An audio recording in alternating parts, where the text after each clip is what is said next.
Hi hello welcome back. കാർത്തിയുടെ പുതിയ പടമായ വാ വാദ്യാർ എന്ന് ആ സിനിമ പോയി കണ്ടായിരുന്നു. ഒരു ആക്ഷൻ കോമഡി മൂവിയാണിത്. ഡയറക്റ്റ് ചെയ്തിരിക്കുന്നത് നളൻ കുമാരസ്വാമി. മെയിനായിട്ട് സ്റ്റാറിങ് ചെയ്തിരിക്കുന്നത് കാർത്തി ആൻഡ് കീർത്തി ഷെഡ്ഡി. കാർത്തിക്കിന്റെ മിക്ക കോമഡി മൂവീസൊക്കെ നമ്മൾ കാണുമ്പോൾ ആളുടേതായ ചില കോമഡി സ്വാങ്ങുകളുണ്ട്. ഐ ഡോണ്ട് കെയർ എന്ന് പറയുന്ന ഒരു ക്യാരക്ടറാണ് ഇതില്. അത്ര ഉത്തരവാദിത്തപ്പെട്ട പോലീസുകാരനെ അവനൊന്നും ഇഷ്ടമല്ല. അങ്ങനെ പോവുക. അങ്ങനെ ഒരു ക്യാരക്ടറാണ് കാർത്തി. സൊസൈറ്റിനെ ഹെൽപ്പ് ചെയ്യുക, അങ്ങനെ ഒരു നല്ല പോലീസുകാരനല്ല. ആളുടേതായ കുറച്ച് ചെറിയ അഴിമതിയൊക്കെ കാണിച്ച് അങ്ങനെ പോകുന്ന ഒരു പോലീസുകാരൻ്റെ ക്യാരക്ടറാണ് ഇതിൽ കാർത്തി ചെയ്തിരിക്കുന്നത്. അങ്ങനെ പോകുമ്പോൾ കാർത്തിയുടെ ലൈഫിൽ ഒരു ടേണിംഗ് പോയിന്റ് വരാണ്. അവിടെ നിന്ന് അങ്ങനെ കാര്യങ്ങൾ മാറാണ്. ഇങ്ങനത്തെ മൂവീസ്, അതായത് കുറച്ച് കോമഡി മിക്സ് ആയ മൂവീസൊക്കെ ആൾക്ക് നല്ല അടിപൊളിയാണ്. കാർത്തിയിൽ ശരിക്കും വില്ലനാണ്. MGR ആണ് ശരിക്കും ഈ മൂവിയിലെ ഹീറോ എന്നാണെങ്കിൽ പറയാം. അത് മൂവി കണ്ടവർക്ക് മനസ്സിലാവും. അങ്ങനെയാണ് മൂവിയുടെ ഒരു പോക്ക്. MGR എന്ന് പറഞ്ഞ പഴയ തമിഴ്നാട്ടിലെ മെയിൻ ഹീറോ ആണല്ലോ. അപ്പൊ ആളെ കുറെ ഇൻക്ലൂഡ് ചെയ്യിപ്പിച്ചിട്ടുണ്ട്. പിന്നെ ഉണ്ടാ ഒരു കാര്യം, നമ്മുടെ സത്യരാജ് ഇല്ലേ, മൂവിയിലെ വില്ലനാണ് സത്യരാജ്.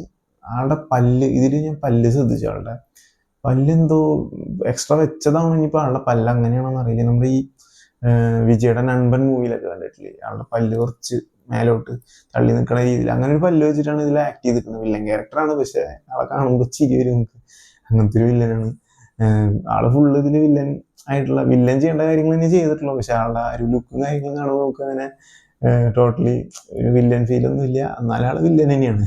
ഹീറോയിൻ കീർത്തി അത്യാവശ്യം ഈ ആത്മാക്കളൊക്കെ ആയിട്ട് സംസാരിക്കുക, അങ്ങനെ സ്പിരിച്വൽ ആയിട്ടുള്ള ഒരു കഴിവുള്ള ഒരു കാര്യങ്ങളൊക്കെ ഉള്ള ഒരു ഹീറോയിനാണ് ഈ മൂവിയില്.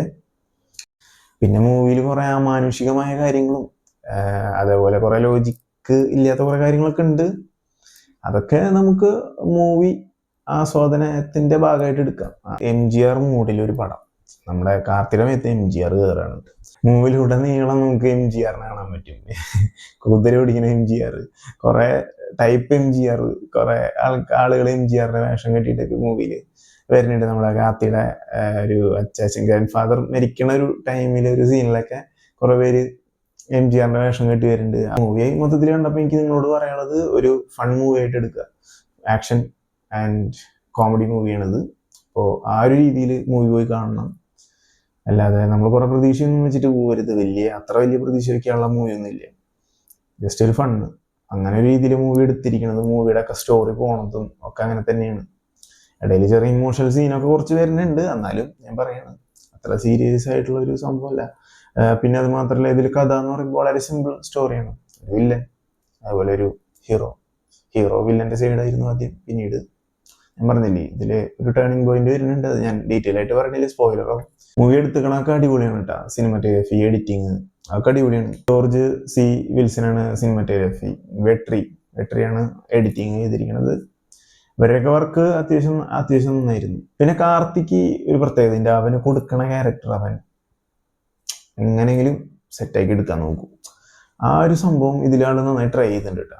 അത് നമുക്ക് മൂവി കാണുമ്പോൾ മനസ്സിലാവും. മൂവിയിൽ അത്യാവശ്യം ഫണ്ണാക്കിയിട്ടുള്ള ഒരു ക്യാരക്ടർ ആവാനാണ് കാർത്തിക്. ആ ഒരു ക്യാരക്ടർ, ഫണ്ണായിട്ടുള്ള ക്യാരക്ടർ തന്നെയാണ് അവൻ്റെ. ആ ക്യാരക്ടർ മെയിൻറ്റെയിൻ ചെയ്ത് കൊണ്ടുപോകാൻ നോക്കിയിട്ടുണ്ട് മാക്സിമം. പിന്നെ ഇന്റർവെല്ലൊക്കെ കഴിയുമ്പോൾ കാർത്തി ഈ വെള്ളം ടാങ്കിൻ്റെ ഉള്ളിൽ നിന്ന് വരുന്ന സീന പിന്നെ കാർത്തിക്കുള്ളത് 2-3 തവണ ആള് കാലത്ത് എനിക്ക് കണ്ണുറക്കുമ്പോൾ വെള്ളം ടാങ്കിൻ്റെ ഉള്ളിലേക്ക്. അങ്ങനെ മൊത്തത്തിൽ MGRന്റെ കുറെ സോങ്ങുകളും MGRനെ മൊത്തത്തിൽ ഓർമ്മപ്പെടുത്തിക്കൊണ്ട് അങ്ങനെ ഒരു മൂവിയാണ് മൊത്തത്തിൽ ഇതില്.